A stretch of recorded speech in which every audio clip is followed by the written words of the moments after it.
students, I'm Swati Negi, I'm your science teacher. So class 8 आज जो हम first chapter read करने वाले हैं साइंस में वो है आपका crop production chapter. This chapter is the first chapter in class 8 because the chapter is related to the crop production. तो मैं आपको बताती हूँ कि जब भी हम कोई न्यू चैप्टर स्टार्ट करते हैं तो first of all just try to understand the name of chapter. Chapter के नेम को अंडरस्टैंड करना बहुत ज़रूरी है. चैप्टर का नेम है क्रॉप प्रोडक्शन. तो first of all we should know the meaning of both terms. So first term is your crop. Crop क्या होती है? तो सिंपल क्रॉप क्या है? क्रॉप वो प्लांट्स हैं जो हम फूड को ऑब्टेन करने के लिए एक लार्ज क्वांटिटी में किसी फील्ड पर ग्रो करते हैं, उसी को हम क्या बोलते हैं? क्रॉप बोलते हैं. तो क्रॉप को प्रोड्यूस कैसे किया जाता है फील्ड में, सारा चैप्टर उसी से रिलेटेड है. तो फर्स्टली जो क्रॉप प्रोड्यूस की गई थी वो की गई थी सीरियल्स, दैट मीन आपके अनाज जैसे गेहूं, चावल. तो सबसे पहले जो क्रॉप कल्टीवेट की गई थी वो हमारी सीरियल्स क्रॉप्स कल्टीवेट की गई थी. और आज के टाइम पे सैकड़ों क्रॉप्स हमारे पास है डिफरेंट काइंड के फूड को ऑब्टेन करने के लिए जो हम यूज करते हैं. फाइन. तो क्रॉप का मीनिंग समझ में आया. अब आता है क्रॉप प्रोडक्शन का. अब प्रोडक्शन का मीनिंग है सिंपल टू प्रोड्यूस समथिंग, और यहाँ पर प्रोड्यूस किसे किया जा रहा है? क्रॉप को किया जा रहा है. तो चैप्टर में पढ़ेंगे कि वो प्लांट जो हमको फूड देते हैं उसको हम प्रोड्यूस कैसे करता है फील्ड के अंदर. तो क्रॉप प्रोडक्शन के कुछ सिंपल मेथड होंगे. क्रॉप प्रोडक्शन में जो सबसे पहला मेथड आपका आता है that is preparation of soil. Preparation of soil. इस चैप्टर को समझने के लिए फर्स्ट थिंग इज दिस कि आप अपने आप को एक फार्मर की तरह सोचिए कि if you are a farmer, अगर आप एक किसान हैं तो आपको अगर कोई भी क्रॉप को क्या करना है? प्रोड्यूस करना है. तो आप क्या करेंगे? ऐसा तो नहीं है कि आप जैसे फील्ड में जाएंगे तो फील्ड में जाते ही आप क्या करेंगे? सीड को वहां पर डालना शुरू कर देंगे. ऐसा तो नहीं होगा. सिंपल सी बात है, जिस फील्ड में आप क्रॉप को ग्रोन करने वाले हो फर्स्ट ऑफ ऑल आप क्या देखोगे कि फील्ड प्रिपेयर है या नहीं है. फील्ड का मतलब जो हमारे फील्ड में सॉइल है, जो अपर लेयर होती है जिसमें हम क्रॉप को प्रोड्यूस करते हैं उसी को हम क्या बोलते हैं? उसी को हम सॉइल बोलते हैं. तो सबसे पहले यानी कि फील्ड में जाके हमने क्या करा? सीड को सो करना शुरू कर दिया. नो, सबसे पहले हम क्या करेंगे? हम देखेंगे कि सॉइल प्रिपेयर है या नहीं है.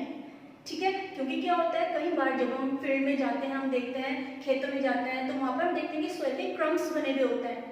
ठीक है. मिट्टी के बड़े बड़े डले क्रम्स जो होते हैं वो हमारे खेत में बने होते हैं. अगर हम इस तरीके से सीड डालेंगे तो जो सीड होंगे वो ग्रो नहीं कर पाएंगे, प्लांट अच्छे से नहीं ग्रो कर पाएंगे.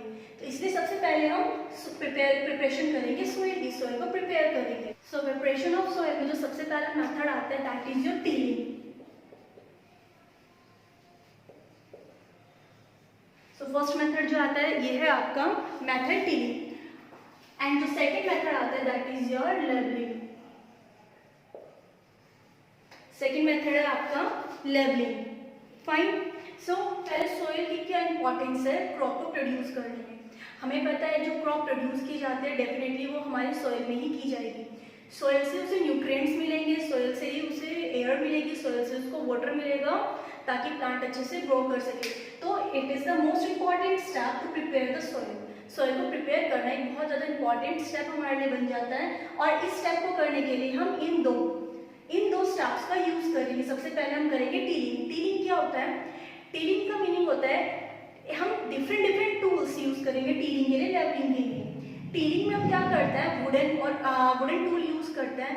वुडन टूल को क्या किया जाएगा? सॉइल के ऊपर से ले जाया जाएगा. तो जो आपकी टाइट सॉइल है या जो क्रम्स है वो क्या होंगे? वो लूजन अप हो जाएंगे, वो लूज हो जाएंगे. एक सिंपल से एग्जांपल से आपसे समझ सकते हैं. You know about the comb. सबको पता है, सबके घर कॉम्ब है. अगर आप कॉम्ब को क्या करते हैं, आप सॉइल लिया, सॉइल आपकी टाइट है या नॉर्मल सॉइल के ऊपर अगर आप उसको चलाएं इस तरीके से, जब हम उसे चलाते हैं तो हम देखते हैं कि जो कॉम्ब होती है वो क्या करेगी? जो हमारा सॉइल है सॉइल को लूज करती चली जाएगी. इससे क्या होगा कि सॉइल जो होगी, जो पहले टाइट थी थोड़ी, वो लूजन अप हो जाएगी. तो इसी तरीके से कुछ टूल्स होते हैं टिलिंग के लिए. टिलिंग टूल्स उन्हें बोलते हैं. उनका एक क्लिप अभी आपको वीडियो में दिख जाएगा. तो उस तरीके के टूल्स टिलिंग के लिए यूज किए जाते हैं. टिलिंग का बेनिफिट क्या होता है? What is the advantage of the tilling? Tilling का एडवांटेज ये है कि टिलिंग से ही जो हमारा क्या होगा? सॉइल होगा वो क्या हो जाएगा? हमारा लूजन अप हो जाएगा, लूज हो जाएगा. जिसकी वजह से जो एयर होगी, एयर को अच्छे से हमारे सॉइल के अंदर क्या करेगी? एंटर करेगी और एयर का सर्कुलेशन अच्छा हो जाएगा. जब सॉइल के अंदर एयर का सर्कुलेशन अच्छा हो जाएगा तो डेफिनेटली जब हम उसके अंदर सीड डालेंगे तो उसको प्रॉपर न्यूट्रिएंट मिलेगा, प्रॉपर उसको एयर मिलेगी, जिसकी वजह से जो प्लांट होगा वो अच्छा ग्रो होगा। तो इसलिए tilling is important. After tilling हम क्या करते हैं, लेवलिंग करते हैं, क्योंकि अभी आपने क्या करा है, टिलिंग की है तो जो मिट्टी थोड़ी ऊपर नीचे हो गई है, जो भी डेवलप नहीं हुई है उसको हम लेवल करेंगे with the help of some tools, ठीक है। और लेवलिंग के लिए भी जो टूल्स यूज किए जाते हैं उसका भी एक क्लिप अभी आपको वीडियो में मिल जाएगा। So student, you can see this is the tool used for the tilling. This can also be used for the tilling, and for the leveling we can use such kind of the tools as you can see in the clip. तो इस तरीके से tilling और levelling के through हम क्या prepare करते हैं, सॉइल को प्रिपेयर करते हैं ताकि हम अच्छे से क्रॉप को प्रोड्यूस कर सकें। So it is a first practice. तो पहली प्रैक्टिस प्रिपरेशन ऑफ सॉइल हमारी कंप्लीट हुई। सेकेंड प्रैक्टिस हमारी क्या है, selection of seed. Selection of seed. अब तो आपने क्या करा, यू आर अ फार्मर, मैंने आपको क्या कहा, if you want to understand this chapter आपको कंसीडर करना होगा अपने आप को that you are a farmer. आप एक फार्मर हो, आप एक किसान हो और आपको एक बहुत अच्छी क्रॉप चाहिए, और अच्छी क्रॉप के लिए हमें यही स्टेप जो होंगे, ये प्रैक्टिसेस जो होते हैं वो हमें यूज करनी होती है, फॉलो करनी होगी। तो अभी तो आपने क्या करा, आप फील्ड में गए, सोचिए आप एक फार्मर है, आप फील्ड में गए, फील्ड में जाके आपने अपनी सॉइल को अच्छे से प्रिपेयर कर लिया, टिलिंग कर ली, लेवलिंग कर ली। नाउ यू आर थिंकिंग कि अब मैं इसमें कौन से सीड को यूज करूं। तो अब हम सेकंड स्टेप क्या करेंगे, सिलेक्शन करेंगे सीड का। सीड का सिलेक्शन करेंगे कि कौन से सीड हमारे लिए अच्छे हैं, कौन से सीड अच्छे नहीं है। सीड के सिलेक्शन के लिए बहुत सारे फैक्टर को हमें माइंड में रखना पड़ता है, जैसे कि क्या हो गया, सबसे पहली चीज हमारा हो गया क्लाइमेट, कि हमारे आसपास का क्लाइमेट कैसा है। फॉर एग्जाम्पल अगर हम कहाँ रह रहे हैं, हम राजस्थान साइड रह रहे हैं तो वहाँ का क्लाइमेट डिफरेंट है। अगर हम रह रहे हैं किस साइड, अगर हम किसी हिल स्टेशन साइड रह रहे हैं तो वहाँ का क्लाइमेट अलग है। डिफरेंट प्लेसेस के और स्टेट्स के जो क्लाइमेट है वो डिफरेंट है, तो उनके बेसिस में हमें सीड का सिलेक्शन करना होगा। फाइन, तो सीड का सिलेक्शन सबसे पहले क्लाइमेट पे डिपेंड करता है।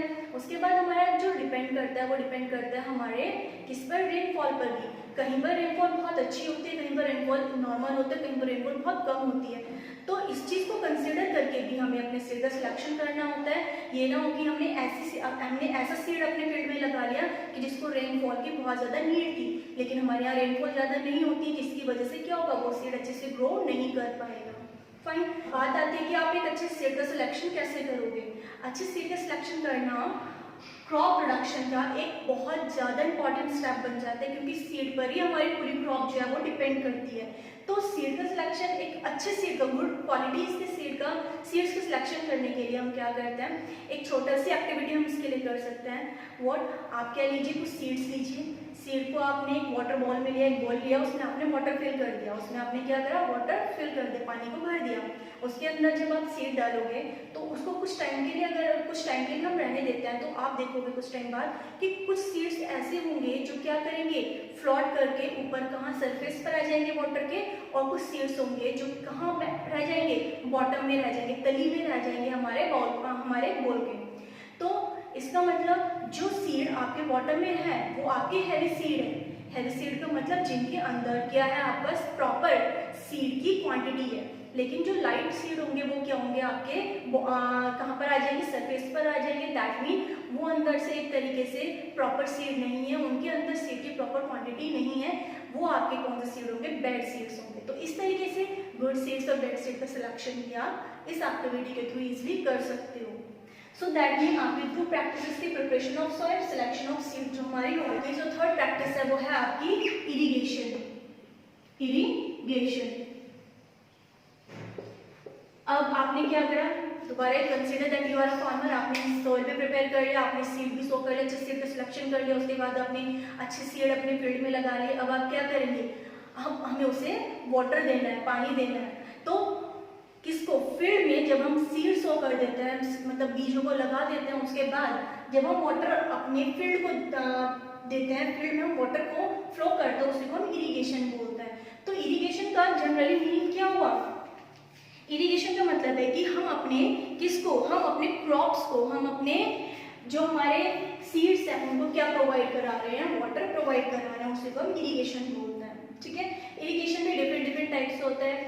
इरिगेशन के लिए चैनल्स बनाए जाते हैं फील्ड में, जिसके थ्रू वाटर क्या होगा, हमारे पूरे फील्ड तक क्या किया जाएगा, सर्कुलेट किया जाएगा। किसके थ्रू? अब ये भी डिपेंड करता है कि आप इरिगेशन किस तरीके से कर रहे हो। इनिशियली जब बहुत पुराने टाइम पर जो इरिगेशन किया जाता था, इरिगेशन के लिए नदियों का यूज़ किया जाता था। ज़्यादातर जो फील्ड होते थे वो नदियों के किनारे बनाए जाते थे ताकि इरिगेशन में भी मतलब किसानों को आसानी हो। उसके बाद ट्यूबवेल का यूज़ किया जाने लगा, कुओं का, वेल्स का यूज़ किया जाने लगा। और आज के टाइम पे बहुत डिफरेंट मेथड हमारे क्या क्रॉप प्रोडक्शन में यूज़ किए जाते हैं, जिसके थ्रू इरिगेशन किया जाता है। तो इरिगेशन का जनरली मीनिंग है कि वाटर प्रोवाइड कराना फील्ड को, ताकि जो हमारे सीड्स है, जो हमारे प्लांट है, वाटर को ऑब्जॉर्व कर सके और अच्छे से ग्रोथ कर सके अपना। ठीक है, तो अब डिपेंड करता है इरिगेशन आप अपने एरिया में किस तरीके से करा रहे हो। अगर आपके एरिया में ट्यूबवेल की असुविधा है तो डेफिनेटली आप वो यूज़ करेंगे। अगर आपके एरिया में रिवर्स है तो रिवर्स का यूज़ किया जाएगा। तो इस तरीके से जो होगा आपका इरिगेशन कंप्लीट किया जाएगा, क्योंकि ये भी सारे इंपॉर्टेंट प्रोसेस होते हैं किसी भी। अगर आपको एक अच्छी क्वालिटी का क्रॉप चाहिए, बहुत अच्छी यील्ड आपको चाहिए, यील्ड का मतलब अगर आपको ज़्यादा क्रॉप चाहिए, अच्छी क्रॉप चाहिए, ज़्यादा मात्रा चाहिए क्रॉप की, तो दैट मीन हमें ये प्रैक्टिसेस सीरीज वाइज क्या करनी चाहिए, फॉलो करनी चाहिए। ऐसा नहीं है कि आप पहले इरिगेशन कर दोगे, फिर आप प्रिपरेशन करोगे सॉइल की, और फिर आप सीड को सो करोगे। It is not just like that, you have to follow the steps as usual. Initially क्या होता था, जब इरिगेशन किया जाता था, जो देखा गया है कि जो वाटर था वो एक्सेस में यूज़ किया जा रहा था। मतलब जितनी हमारे क्रॉप को वाटर की नीड नहीं थी, उतना वाटर भी हमारे फील्ड में जाता था, जिसकी वजह से वाटर का वेस्टेज हो रहा था। तो वाटर की वेस्टेज को रोकने के लिए कुछ डिफरेंट मेथड क्या किए गई, नए मेथड डिस्कवर किए गए। तो आज के टाइम पे जो सबसे अच्छा, जो बेस्ट मेथड मीन्स आप कह सकते हो, आजकल जो सबसे बेस्ट मेथड यूज़ किया जाता है वो किया जाता है drip irrigation and sprinkler method.